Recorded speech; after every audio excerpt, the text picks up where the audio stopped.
Welcome back to the Lanterne Rouge Cycling Podcast, the recap of Stage 12 of the Tour de France, 180 Ks from Auch to Hautacam, a 30-degree plus day, hot temperatures, and we have Pogačar with not the yellow jersey, but a pretty comfortable GC lead already over Vingegaard going into the stage of like 1 minute 20. Then we have Ben Healy and EF Education Easy Post going for a top 10. He's in the yellow jersey. They rode for that yesterday, but this stage, 100, as I said, it's quite long, it's hot. 120 Ks are flat, but sort of some hills in there. It was single file all day. Then they do the Col du Solor, 12 Ks, 7.6%. Descent Col de Bordeaux, 3.3 Ks, 8%. And then there's a longer descent with some like false flat downhill valley. And then they do the Hautacam, 13.5 Ks, 8%. It's a pretty hard climbing section, some steeper sections in there. And it's kind of like the Blood at A stage, but not as hard, Benji.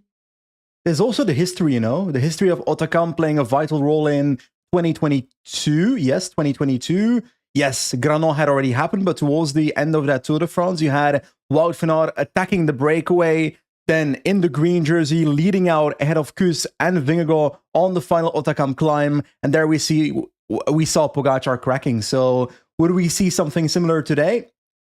I wasn't expecting that, but you never know, because Pogačar did crash yesterday. Pogačar hit the deck quite hard yesterday. Now, after the stage, it looked like he had mostly surface area wounds and stuff, so maybe the sleeping didn't go too well last night. But I guess we would find out in the race how much that would have influenced his performance. But also on top of that, we will finally see what happens in the mountains in this race. The first proper mountain stage in this Tour de France. And I gotta say, I was looking forward to that, because yes, we saw Vingegaard being absolutely destroyed in the Dauphiné en Camp Bleu, but we're now a month later. Dude looks a little bit skinnier. Would that have a positive influence on his race today? Other riders, would Remco be better at the Dauphiné? Because his Dauphiné climbing was not that good. Lipovitz, would he be able to actually perform at a podium level? Roglic, would he be at his Giro level or better? There's so many questions about this stage that I was so looking forward to. And I gotta say, afterwards, I feel like we've got a few answers, but I don't want to spoil it yet. Patrick, we usually start when it comes to break formation, but today's break formation was kind of large, I think is a word for it. Well, yeah, the break formation didn't take for a long time, but it was a huge break that went. It was just a huge group, there was a split. And then suddenly there's a group of 50 in front. When a group's that big, you have no idea who's in. That's what happened in the Marie Blanc stage. There was like, all of a sudden it took like 3, 5, 10 minutes to realize Hindley was actually in the move, and then everyone starts chasing. But yeah, in the move is Tish Benoit from Visma, Tim Wellens from UAE. They sit on, they do nothing. Harry Sweeney was initially pulling, and then he stops because he realized there's no other EFs in there, like a climber. The climbers in there, Rubio, Michael Woods, Matthias Schelmers, who's fallen out of GC, and Lenny Martinez for Bahrain and Santi, and Michael Storer for Tudor. But the most relevant rider in there, Benji, with teammates is Carlos Rodriguez. Yep, that is true. Carlos Rodriguez with 4 teammates. Arensman, who was super strong on stage 10 to Mont d'Or. We've got Tobias Vos, Axel Dorrance, and also Connor Swift. So 4 riders that will ride in this group. And to be honest, yes, Kjelmose also fell out of GC, but I kind of was expecting Little Trek to also push in similar fashion to perhaps get him a bit closer in GC. You never know that a top 10 might still be possible after today's stage if that happens. But it was mostly Ineos pulling this breakaway forward. But I was also looking at the balance between UAE and Visma. And I gotta say, after break formation, for me, it was 1-0 for UAE, because Benoit in the breakaway and Wellens in the breakaway, Wellens has been a better climbing rider in the last month of cycling. So, and on top of that, Pogačar is ahead of Vingegaard in GC. So Wellens being up there, that's not a offensive satellite rider, that's a defensive satellite rider. If Wellens starts the Col du Solor from the GC group, it is very possible that he gets dropped by the time they hit the top. Very likely, actually. So if he can get a, well, let's say 2-3 minute head start, then by the top of that climb, he might still be ahead or might be in the GC group and might be valuable on the final climb of the day. When it comes to Benoit, when the gap is 2-3 minutes, I just don't necessarily believe he'll make it over the Solor ahead of the peloton, ahead of the GC group. So for me, when I saw the breakaway, I was like, okay, it obviously depends on how large this gap gets. And with Ineos being in there, it could actually become a large gap. But Wellens had the upper hand over Benoit for me. But Patrick, was it somewhat surprising to you that we saw this 52-man peloton being kept within 2.5 minutes by 2-3 riders in the peloton? I don't think that was surprising at all. I mean, X, they're very confident in Tobias Hallen Johannesson. They think he can top 10 or better. He came 5th in the Dauphiné. So they got no climbers. The Norwegian chopper. Yeah, they got no climbers. So use your teammates before to keep the gap small. They have rouleurs, so that they're going to pace. It makes sense. EF were convinced that Healy could do well in GC, so they paced, and UAE paced because they want the stage. So they put Pollitt to pace. What I didn't understand about this break, Benji, was all the teams working with Ineos and not attacking them.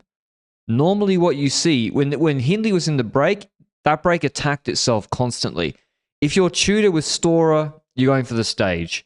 If you're Decathlon with Armorel stage, Bahrain with Santi or Lenny, Israel with Woods, why were Tudor, like, as soon as the break's formed, it's on 40 seconds. If I'm Tudor or Bahrain, I say, we're not helping you, Ineos, because you're the reason we're being kept on at 40 seconds.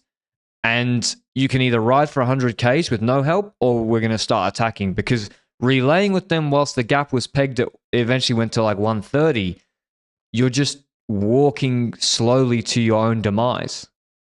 I wouldn't have ridden with Ineos. I do see it as a situation where, okay, Ineos is here and is going to pace for Rodriguez in this group. So I would have just sat up in the group that way and let Ineos take care of it. But I wouldn't necessarily have chosen to attack Ineos because, while, like you say, yes, Rodriguez is the reason that they might be kept so close, I'm not necessarily 100% sure of that because, on one end, EF wants to keep it close for GC with Rodriguez, but I also believe Pollitt was 100% pacing to keep it in check because Pogačar wants to win the stage. Buddy, Patrick, he started in the white shorts today, and I think Nairo and Green posted it on Twitter, but I'm sorry. Drip analysis is the future.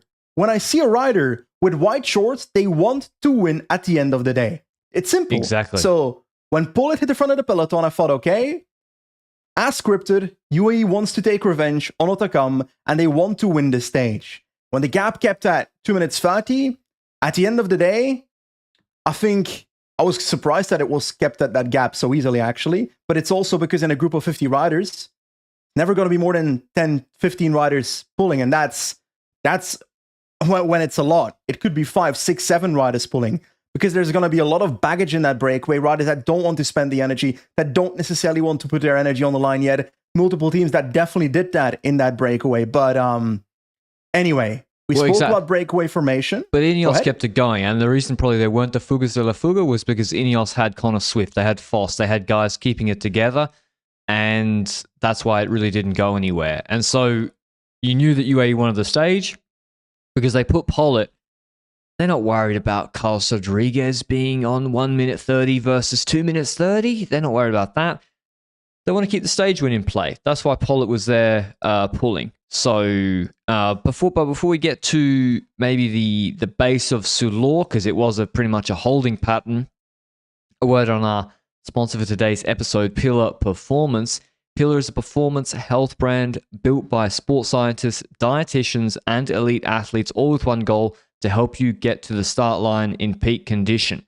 Their creatine monohydrate, in particular, features single origin Creapure made in Germany, and it's Informed Sports certified. That means it's batch tested and safe for competitive athletes. And you may be wondering, I'm not a bodybuilder, why should endurance athletes take creatine? It's because it boosts energy production by helping replenish ATP, which is the primary energy currency of your cells, giving you more punch in sprints and a higher ceiling for repeated efforts. It also enhances recovery, helping reduce muscle damage and inflammation while speeding up glycogen replenishment, which is all the rage at the moment in the Tour de France, between stages, replenishing glycogen, etc. And it's not just physical. Creatine supports cognitive functions. So to try Pillar Performance Creatine Monohydrate, head to pillarperformance.shop, or if you're in North America, visit thefeed.com and use the code ROUGE, ROUGE, for 15% off your first purchase. So Sulor, Benji, the situation, Ineos Domestiques have death pulled into the bottom. They've snuck the gap out from 145 to 215. That's fast, that's swift. And they've set Arensman and Axel Laurence off on their merry way because they want to keep the gap for Rodriguez. And in the peloton, well, it was just EF pacing into the bottom, and that's why it went to 215. Exactly. That's the situation going into this climb. Ineos is the one that wants to keep this breakaway ahead. Gap was maybe around 215, pure guess from the top of my head. Peloton, like you said, EF is trying to control it together with not UAE at this point. Paula did it earlier, but I think at the start of the climb, he was maybe gone by now. But before we actually start Solar, two things, Patrick. We see Remco Evenepoel wearing the white helmet instead of the golden helmet. A lot of people might be thinking, why is that? It's apparently because the golden helmet is warmer for him because it doesn't like reflect light as well than the white one, is the reason he gave. Go ahead. And he shaved his head. You're about to say? Oh, and he shaved his head, but I don't think that is relevant. Or is it also because of the heat? Yeah. Yes, that's what I mean. He really shaved it. What? He saw Campenarts and he was like, I want that bald head. Yeah, well. I don't know. I think it's related to the helmet. I don't think it's a coincidence. That being said, next to that, we also see Pogačar and Jonas both sitting on an aero bike. Why in 2025 do GC riders opt for the aero bike instead of the... they're climbing at fucking 30 k's an hour. Yeah, that's a reality. They're climbing so fast that the aero bike is advantageous over the mountain bike, the climbing setup. Climbing frame, but yeah. What is the point of the climbing setup then? Is that for only the steep sections in races in the future? For like Angleroo, I mean, previously with like I think UAE, they started riding it a lot more, so they introduced at the start of the year the aero bike, and they weren't riding it too much, and now they've been riding it a lot more, including in normally Pogačar wouldn't ride it in mountain stages, he rode in mountain stages.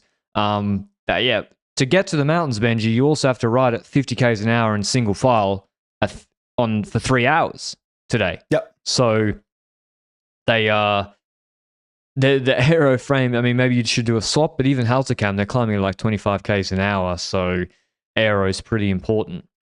But we see Remco, obviously, he has the one frame.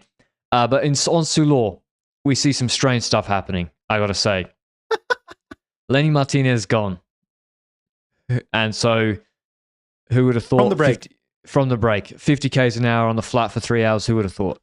Would hurt his legs. And he didn't take the KOM point. They're going for Santi. Axel Laurent starts smashing, as I said, with Arensman behind him for Carlos Rodriguez. Campenaerts immediately takes over for Visma Lisa bike. He starts pulling really hard. The group goes from 30 to 20. Maybe it was a group of 20. The peloton was a group of 20? 25. Let's go in the middle. And we have Benoit. He dropped very early from the breakaway, so he's waiting at some point. Wellens stays longer in the break. So Wellens is trying to get over the top of Sulor, and actually with a gap of 215 in his climbing legs, it looked like he was going to be able to do that with the pace. Because the pace of Campenaerts Benji was fast, but it wasn't gaining that fast on Michael Woods. You would say that, and I agree with you there. Campenaerts' tempo was not exactly insane, but at the end of Campenaerts' pool, there's this moment where Campenaerts pulls off the front of this peloton, 30 riders, whatever it was, like you said. He goes off the front, and Benoit takes over from the breakaway and is pacing now in the GC group. And at that exact moment, we get a shot of the back of the GC group, and I was shocked. I was completely shocked because at the back, we see someone important dropping, a potential pole position podium competitor. Remco Evenepoel is dropped. We are 4 or 5 kilometers into the first climb of today, the Col du Sulor. And I know Remco loves himself an individual time trial, but he's taking the piss if he wants to start doing that 5 kilometers into this Col du Sulor. So his legs might have not been great, or he was pacing himself, but you don't do that, pacing yourself 5k into the first climb, right? I don't know what was going on. There's a few weird, and then Jorgensen starts to suffer as well on the pace of Koos. Healy? Healy is, yeah, but that's not that surprising. I mean, Healy's not been a GC rider, but Remco, I was thinking this is Vuelta 2023. He's about to lose 20 minutes. Maybe he would have, but Van Wilder paces him for a while and he just does his pace. What saves Remco, I think, is that Visma slowed down. Koos started pacing and Simon Yates was at the back and Jorgensen was dropping through the group. And so Visma stopped completely. They let Jorgensen back in. Simon Yates then starts pacing at a slower pace. So just to be clear, just to set the stage here, we see on this climb that Visma Lease Bike takes over. We've gone through the whole scenario step by step, but to me, the goal of Visma Lease Bike doing this is to try and isolate Pogačar as early as possible. So drop the likes of Narvaez, etc., as many of Pogačar's teammates, so that Pogačar does not have a lead out on the final climb, for example. That's what I think is the idea after this strategy.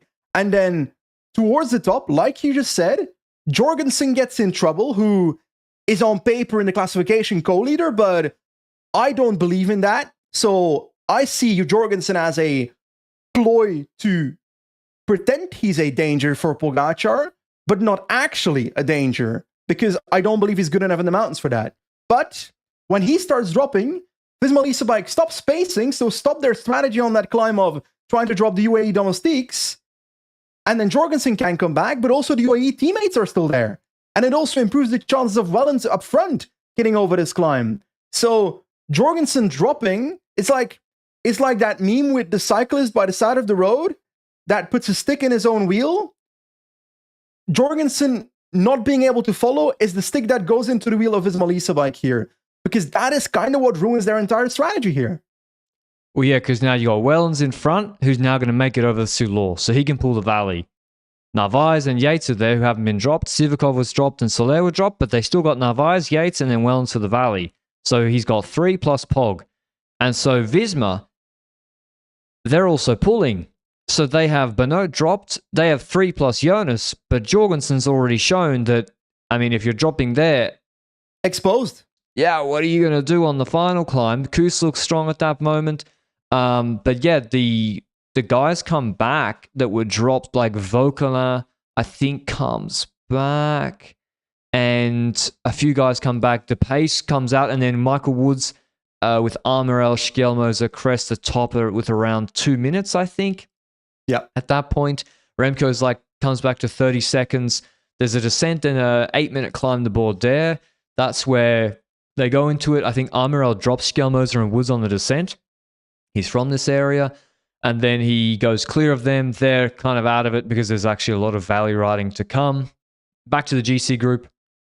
Carlos Rodriguez, by the way, got dropped. I don't know what happened to him from the break. And, collapsed. Same thing. But I do want to point out that Remco Evenepoel, who's not in that GC group yet, who was dropped 5 kilometers into this climb, where I gotta say, I saw him dropping.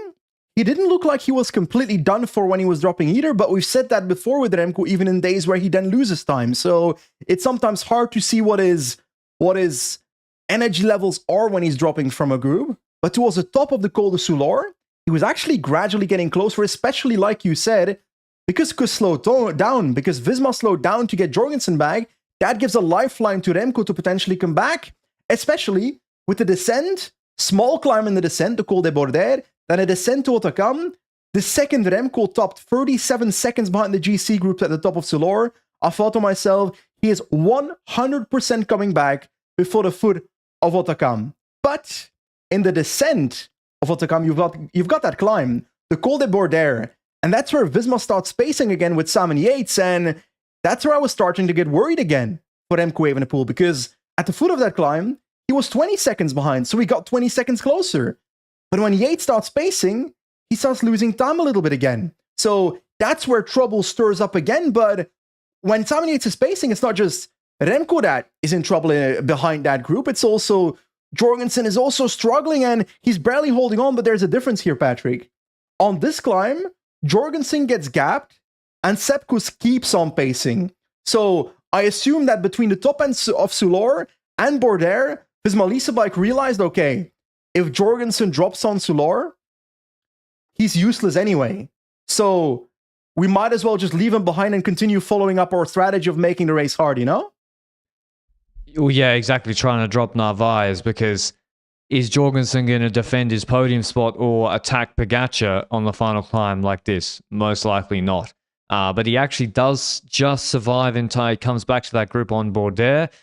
And then here is where UAE benefit from the early break formation. They got Tim Wellens waiting at the end of the technical part of the descent. Narvaez sends it. Armorel's in the valley. He's on like 1 minute. 1 minute 15. He's the sole rider up front. Armorel might have been on 2 minutes 15. Yeah, Armorel was on 2 minutes 15. Sole rider up front. Skelmo's a store of Woods and Rubio. Forget about them. The valley kills them. And we have indeed Remco coming back in the valley. He just, maybe not in time. Actually, I think he had to spend a lot. But Remco has to chase in the valley after UAE catch Wellens. And he has to pull full because Wellens is pulling full in that valley. And so we're going to go to the showdown. Benji, UAE lined up, and it's clear Pogačar feels good. He must feel good, because otherwise, why would he tell Wellens to obliterate the gap to Armorel? Exactly, but also next to that, I'm sorry, but before this last climb started, Hautacam, UAE has the perfect race scenario here. They want a lead out for Pogačar for the final climb, and they have it. It's not just Wellens from the breakaway. Jonathan Narvaez has been... This is by far his best climbing level I've ever seen in that man's career. A top-level puncher in the past. We've seen it before at Ineos, but his climbing level in this race was so incredibly good. And then he set up there. He set up in the wheel of Wellens, Adam Yates, Narvaez, then Pogačar, Jonas Vingegaard. I'm sorry, but the first 2 kilometers of Hautacam, when the final climb starts, Remco's back, by the way. He's on the wheel of Pogačar. He came back in the descent. Vingegaard is basically isolated because the first 2 kilometers, when Wellens is already pacing, we see the likes of Jorgensen drop. We see the likes of Kuss drop. And Yates was the first one to drop off the 3 domestiques there, the 3 leftover riders of Visma Lease bike. We thought Pogačar would be the isolated one on this final climb because Joao Almeida is out of this race. Imagine if Joao Almeida was here. Jesus Christ. Like, the lead out of UAE, Vingegaard was isolated. 2 kilometers, 1 kilometer into Hautacam, and what did you see when Wellens pulled off the front? And we saw Narvaez and Yates. Well, Narvaez was dropping Yates. Now, Yates was all like had to climb back to the wheel of Narvaez, and this was a repeat of Domoncy. Pogačar's going to use up his team with like a full gas lead out, and this is a longer climb than the Domoncy Combloux climb in the Dauphiné, but he uses Narvaez, doesn't even use Yates, and Narvaez does the full gas lead out. We see Vingegaard actually looking around as Narvaez is doing the lead out, and then Pogačar's immediately like doesn't have to. He attacks, but it's not like when he was attacking the other day on the end of stage 10. He is already immediately has a gap with Vingegaard off the wheel, looking back, and we maybe think, okay, is Vingegaard playing it smart? Is he? It's 11 Ks to go. You don't want to follow the Narvaez lead out the whole way, or is the Tour de France over? I think it was in the middle, as in the second that Narvaez was about to launch Pog, the second that Pog was about to go out of the wheel of Narvaez, Vingegaard's already on 1.5 meters, so it's as if he already there makes the decision, okay, if I continue following this, it's kind of like an exponential tempo, because Narvaez tries to ramp it up for Pogačar to launch at the highest possible speed. That's what is that lead out. And when Pogačar launches, Vingegaard does not react at all. And I think at this point, it's a conscious decision. I think at this point, he knows that if he responds, he will completely blow up. So for the first 1.5, 2 kilometers of Pogačar having launched Hautacam, Pogačar wanting to take revenge on this climb, the gap is 5 seconds, 6 seconds, 7 seconds, 10 seconds. Stays around that for a little bit. We see it on screen. It's 50 meters, and Vingegaard is relatively close to Pogačar. But I have to say, the next 2 kilometers, it gradually started increasing, and it gradually kept increasing, Patrick. Yeah, it went to, it's like what we saw on the Domoncy climb, 5 seconds, 8 seconds, 11 seconds. Then they get to the 5% section. It goes from 11 to 30 really fast. And then we see Vingegaard suffering. By the way, the gap was pretty quickly. The gap was like 50, 40 seconds from Vingegaard to Group 3. Yeah. And also from Vingegaard to Remco, the gap was quite big. But then the gap from Vingegaard to groups 2 and 3 actually remains quite stable throughout the rest of this climb, except for a late attack from a certain German. And the gap from Pogačar to Vingegaard just continues to explode. So Vingegaard, it looks like he goes slower than his 2022 time on the Hautacam, which was after Spandel and a lot of attacks. So maybe they're different stages, but also that was a pretty hard stage in hot conditions from what I can recall, with like lots of attacks on the Spandel, and they did the Obisque before, I think. Like, if I look at this climbing performance and we see Pogačar riding away, it's a minute difference with about 6 kilometers to go. It expands from there, and by the end of the climb, there's about 2 minutes between Pogačar and Vingegaard. Spoilers, Tadej Pogačar wins the stage. I think it was pretty clear from the amount of expanding gaps we saw from Pogačar and Vingegaard in this podcast so far, but Tadej Pogačar wins on Hautacam, takes revenge on Jonas Vingegaard. Gap is around 2 minutes 10. What is it at the finish line, the gap? The gap is 2 minutes 10. Yeah. Yeah, okay. So that is a large gap. And then what happens behind Vingegaard is also super interesting, because we've got the battle for the podium playing out there. We've got the battle for the podium playing out between the likes of Lipovic, Johannesson, Only, Vokola, Evenepoel, Roglic. Those were the 6 names I would pick out as the riders that we were looking at for the entire climb for 3rd, 4th, 5th, whatever in GC. Maybe 2nd place in GC. You never know. I think it's not entirely impossible. And in this race, we see quite a few times Lipovic attacking the group where Only, Johannesson, Vokola tries to follow, and Roglic are in. So Lipovic is clearly the best of the 2 Red Bull Bora Hansgrohe riders in this race when it comes to climbing. They made that very clear. Because like you said, you mentioned an attack by a certain German. Florian Lipovic attacks that group 3. So Pogačar is group 1, Vingegaard group 2, and then the group 3 was Johannesson, Only, Roglic, and Lipovic. Vokola comes back to that, gets dropped, comes back, etc. Evenepoel never actually touches the back of that group, while that group is as a whole. Like you said, Lipovic attacks, and how impressive would you rate this climb of Lipovic today? Was it more impressive than his climbing at the Dauphiné? I think so. Well, there he followed Vingegaard for a bit, but here I think he was pulling Roglic for a bit. I feel like there were times when Roglic wasn't pulling. So here, yeah, but I think that's Roglic. Yeah, I know, and that was the hierarchy, but he was putting his nose in the wind from early on. It's a very impressive climb. I mean, he puts a lot of time into Only and Johannesson without very much of a, 4 or 5 Ks, maybe less, although that is like a lot of kilometers. He puts a minute into Remco, and the big difference is, Benji, he comes back to Vingegaard. He finishes only 13 seconds behind Vingegaard. Ooh. So I think if you're looking at the time gaps and what one would expect, let's say with this Pogačar performance, Benji, and then where Lipovic is, that gap seems pretty expected, given that they all basically did a TT from the bottom. And then you would say that normally Vingegaard should finish on 1 minute ahead of Lipovic and behind Pog. Vingegaard should be finishing much higher than he is right now, that's for sure. So I would say that Pogačar's performance, I haven't seen the watts, but I expect it to be a high level. I expect it to be at peak Tour de France 2024 level, which is a level I expected from Pogačar in the mountains here. Although the asterisk is that yesterday he crashed and I didn't know whether that would affect his climbing performance today. Seemingly not too much, I think it's fair to say. But next to that, I would expect Jonas Vingegaard to do better than his 2022 climbing performance, because we said it this entire year. I'm sorry, but after the Dauphiné, the conclusion was clear. Vingegaard was not good enough when it comes to his climbing level at the Dauphiné. And the difference was, let's say, if I have to estimate the level difference at the Tour de France 2024, then Pogačar was about 0.2 roughly. This is a very rough number, but around 0.2 watt per kilo difference between Pogačar and Vingegaard in climbing level at the Tour last year. That's minutes in the mountains. That's not just 10 seconds behind. Like, across 3 weeks, that is minutes difference. And seemingly from today's performance, he's not anywhere closer to getting closer to Pogačar. And maybe this is just a bad day, but I don't have the confidence, especially with the time gap that exists now, that we'll see that change in the next 2 weeks either.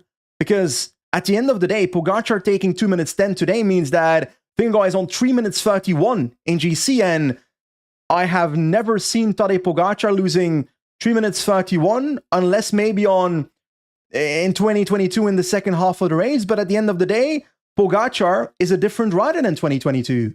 I don't see that weakness anymore.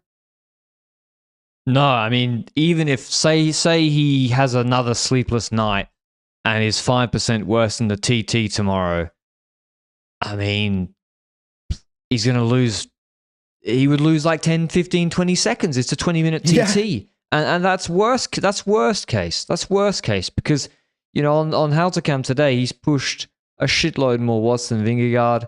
And so, yeah, you have to say that right now, Benji, I mean, unless there's a Col-de-la-Loza level crack, but again, like you said, that's 2023 after a crash. Is that really going to happen again? His team looked very, very strong today, and he now has a gap of 3:31 on GC, so he can be on cruise control. He doesn't need to attack. He doesn't need to overextend.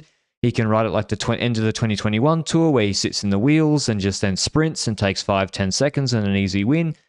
I mean, maybe he can just go solo again, take more margin, but yeah, like the gap between Vingegaard and Evenepoel now is much less than the gap from Vingegaard to him. It's 3:31 to Vingegaard. To Evenepoel, he's on 4:45, so 1:14 behind Vingegaard, so Vingegaard does move into second. Lipovic moves from 8th to 4th. He's on 5:34. Vauquelin on 5:40. He actually performed well today, better than I expected. Only is on 6:05. Roglic, he lost 4 minutes, 7:30. Johannesson, 7:44 in 8th. Goal, 9:21 in 9th. Jorgensen falls to 10th on 12:12. He lost 10 minutes on the climb. If I look at the outcome of today, then the first reaction is Jonas Vingegaard's second place is actually a bit vulnerable. Like, it's maybe an overreaction. It's possible that it's an overreaction. We also have to look at the situation that today, the attacks of Pogačar, it came at 10, 11 kilometers to go on this climb. So it coming that early means that there's a long 1v1 climbing effort towards the top, which with Pogačar in the yellow jersey and not needing to make that happen in the coming 2 weeks, then for a situation like that to occur in the next 2 weeks, it would have to be Visma Lease bike deciding to attack Pogačar by creating a situation where it's a 1 versus 1 again so early on the climb. But they will keep on trying. I expect them to keep on trying.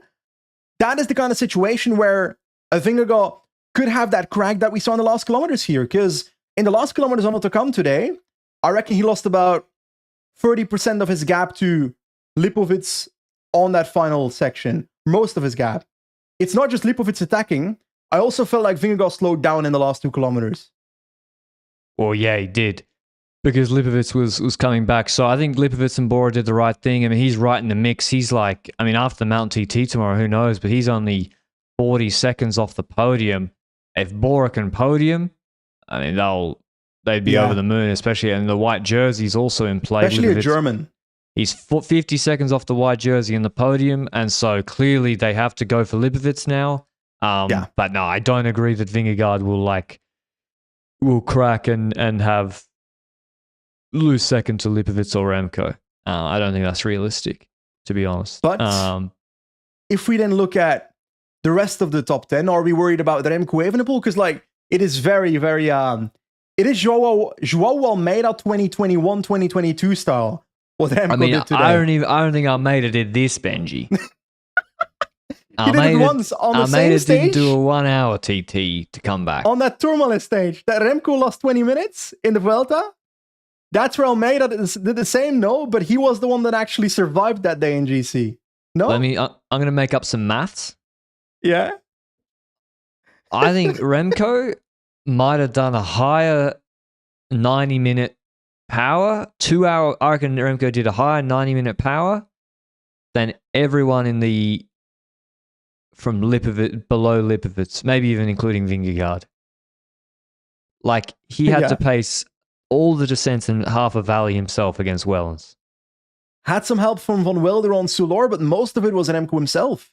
So that was a interesting performance to say the least. Like, I made the joke earlier. Yes, he's an individual time trialist at peak, but he doesn't need to do it. He can also just stay in the GC group. So dropping that early on Sulor makes me unsure of whether it was actually a decision to do so. You don't drop 5 kilometers into the first climb as a decision. So he must have had a bad moment. It was a hot day today, and then maybe got a bit better as Sulor got better, chose not to go over his limit on Sulor, chose to drop before he hit that limit, and was able to come back. And to be honest, at the end of the day, Remco didn't have that bad of a ride either because of that comeback.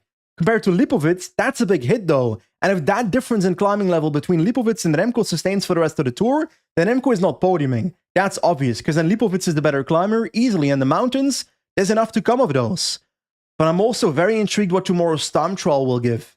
Because tomorrow's time... By the way, when Vokalin said, Remco's scared of me, he backed up his words with his performance today. Exactly. Today, Vokalin finishes 3 seconds ahead of Remco, but also just in general, a lot better than I expected. I mean, I agree. When we saw Vokalin Benji, he got put on stage 10. He got put on what? 2 minutes? 1 minute? 5:37 to... No, it's to Pogačar. No, 40 seconds. He got put on 40 seconds on a 3K climb. And today he finishes 6th on 1:33 on a 12K climb. No, 13.5K climb to Vingegaard. So he's got to take that. Also, he was suffering himself on Sulor and Broe. He was suffering big time. So I think Vokalin...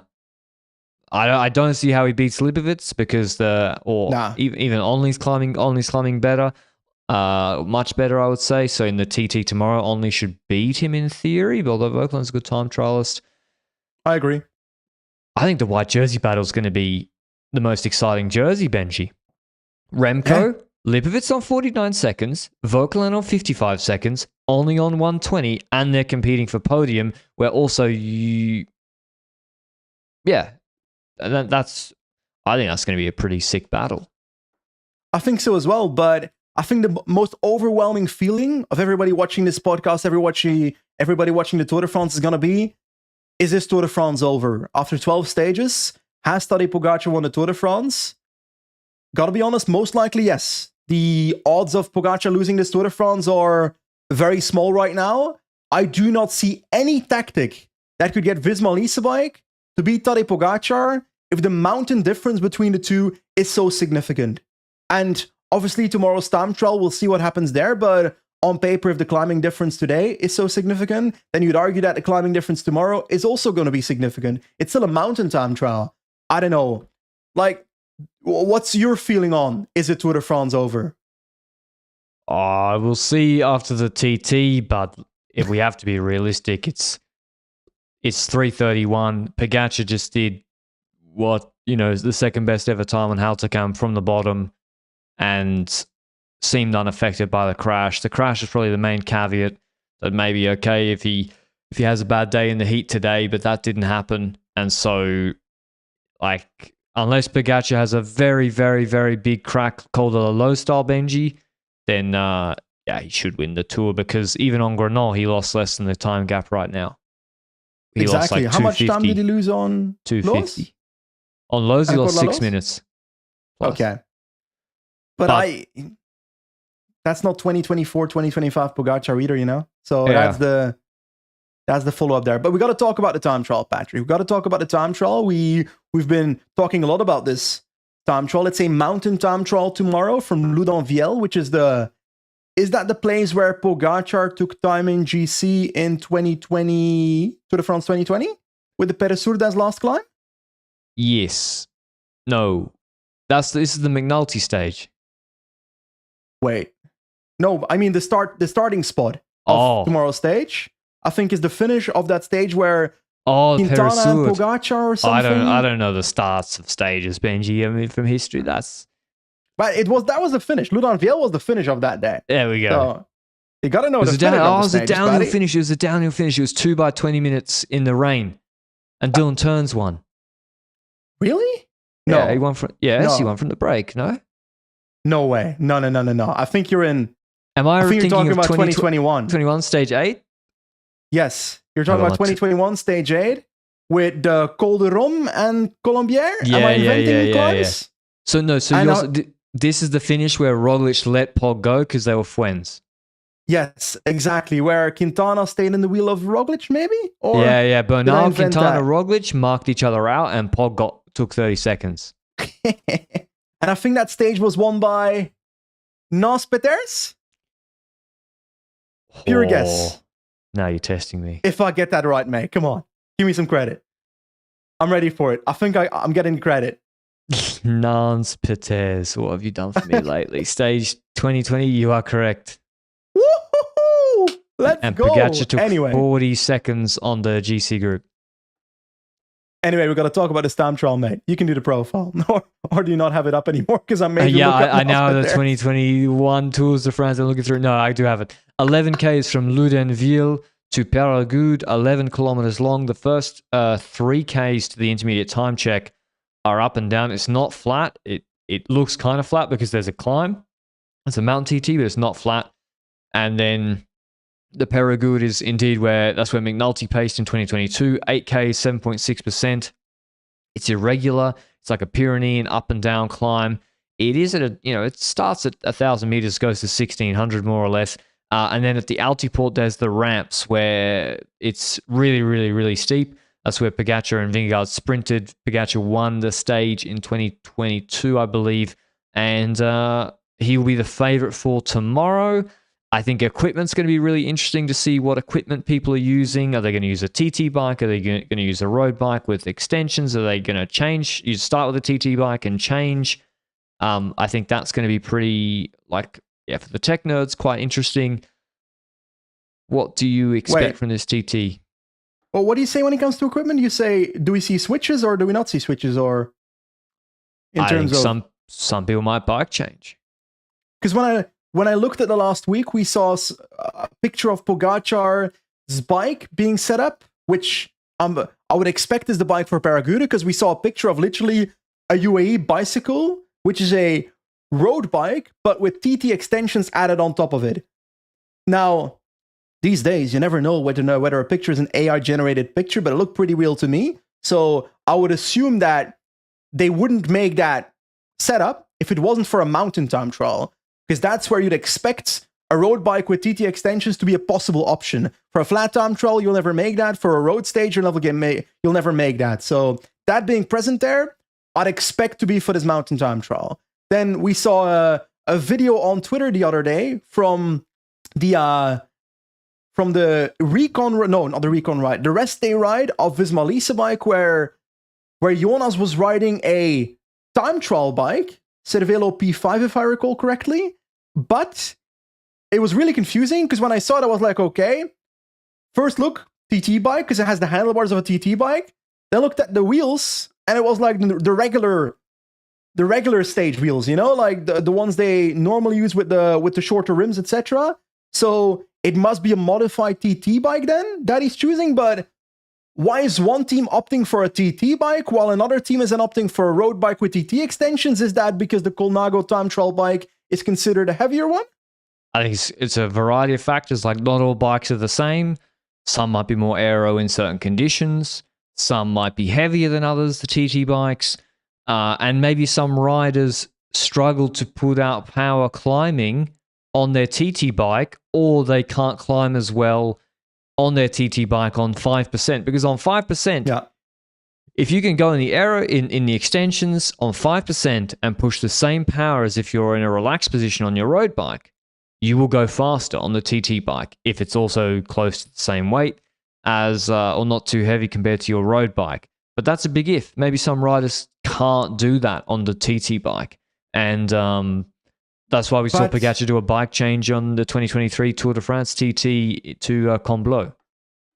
But let's say, hypothetically, road bike, Colnago, 6.8 watt, 6.8 watt per kilo, that's bullshit. I'm just inventing things right now. 6.8 kilos, roughly. Now, adding TT extensions to it, what is the average weight of a TT extension? I got no 300 idea. 300 grams, 400 grams? I can envy ones, sure, 400 grams. Okay, he's got a bike of 7.2 watts per kilo in our imagination world right now. What is the weight of a TT bike setup with road wheels on the Vingegaard side, I've got no clue, but I assume TT bikes are heavier. So I don't know. I generally don't know what the weight difference is going to be. Whether we'll see like whether that Vingegaard setup is then maybe 7.3 kilos. I don't know. That's why I think he might change. I think he might smash the first. Because if you can guess, how long does a bike change take? 10 seconds? Efficiently, yes. We've seen some worse ones. Yeah, we've seen some worse ones. Say it takes 10 seconds, best case. Let's say for the first 3.5 Ks, you think the TT bike's going to be more than 10 seconds quicker, and you got than the road bike with aero extensions, and then you have to ride the road bike with aero extensions, which is heavier on the climb. So if let's say it's 15 seconds quicker on the TT bike, and then you get to do the final climb with the weight limit 6.8 kilo bike because you've changed. Yeah. I think Pog will change. I'll be honest, I don't know. I also don't really know. They did have that Frankenstein build going. I think they were testing it. And it's also very late to test it in the first week of the Tour de France, so I assume that they tested it before the Tour de France and they just built it together for... Maybe. Imagine if they build a everyone's fake bluffing. setup. Like when Remco's like, oh, we're still deciding. No. The teams Jonas know riding on a TT bike in the rest day, and he shows up on a fucking one wheel.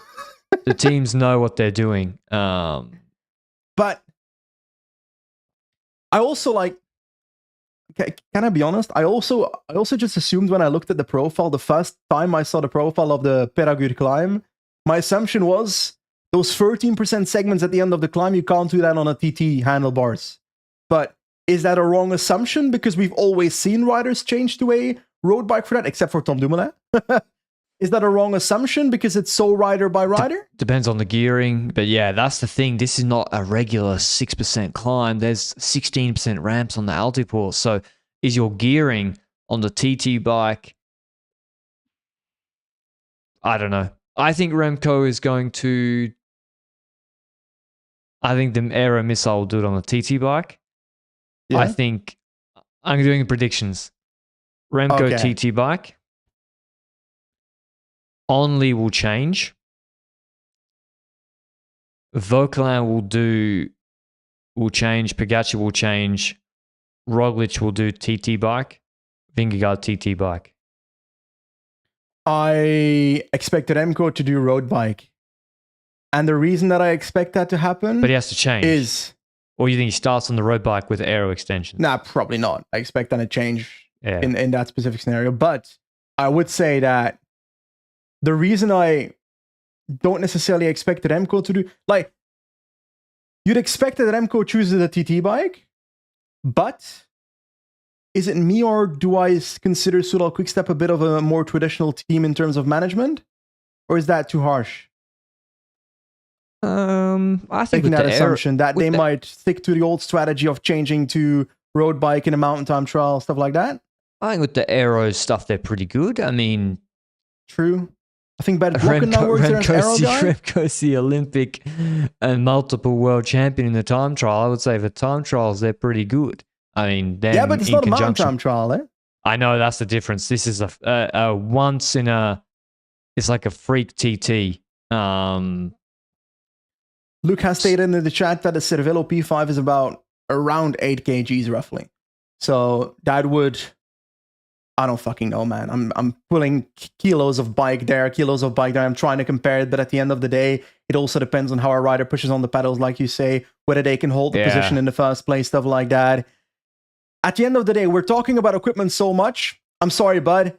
If the climbing difference is the same as today, tomorrow, this equipment conversation does not matter at all. Because then the difference at the top of Péragudes will be more than a minute. Pog can do it on Brompton. So Pog's now 50 points also behind Milan on the green jersey. Let's say he wins tomorrow, he'll be on 203, 30 points behind.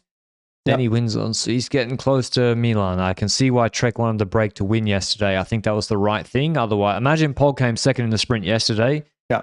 He'd be level with Milan in green. Predictions, Benji, for the TT. My prediction is Pogačar wins the time trial. Before this race started, I selected 5 stages, I think, that Pogačar was going to win. Maybe 4 I selected. Hautacam was one of them. Peragut time trial is one of them. And Code La Loze, he will want to also take revenge. Those are the three for me. Maybe he also cares about Morvan too. His team is strong on the flat to potentially control that stage, and break formation will be easier to control there. But then he might have greedy allegations afterwards, so he needs to watch out, because otherwise the peloton turns against him. But so Peragut, I expect Pogačar to win. I expect Vingegaard to be closer than today. It's also just cope, because I want a close race as a cycling viewer, so I want it to be closer. But I think the difference is still going to be notable enough that Vingegaard's probably going to be over 4 minutes behind in GC after tomorrow. And when it comes to the other GC riders, then I actually have no clue. For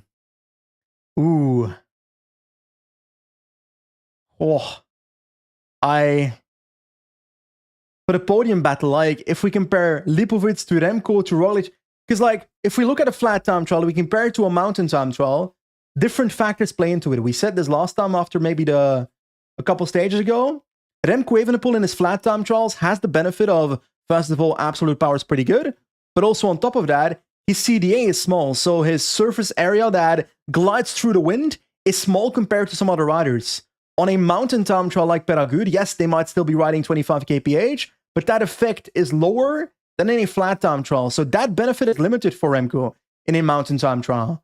So watts per kilo matters more. So that's where Lipovic will probably be on a similar level as Remco in this mountain time trial.